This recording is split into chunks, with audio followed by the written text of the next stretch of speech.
अस्सलाम वालेकुम मेरे भाई, ये वही शाख है जो भाई लेके आए थे। तो इसमें से आवाज भी आप देख सकते हैं, कोई आवाज नहीं है।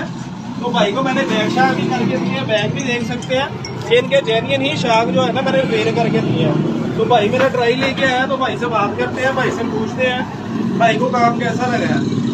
जी मेरे भाई, आप ट्राई लेके आए हैं, तो आपको काम कैसा लगा? बहुत अच्छा लगा। बहुत अच्छा लगा, काम आपका बिल्कुल ठीक हो गया। तो आप कहाँ से आए हैं? नागा मंडी से। आपके लिए दूर से 200 मील सफर करके आए हैं, तो आपको आने का कोई बेनिफिट हुआ है कि नहीं हुआ है? हुआ है आपको बेनिफिट?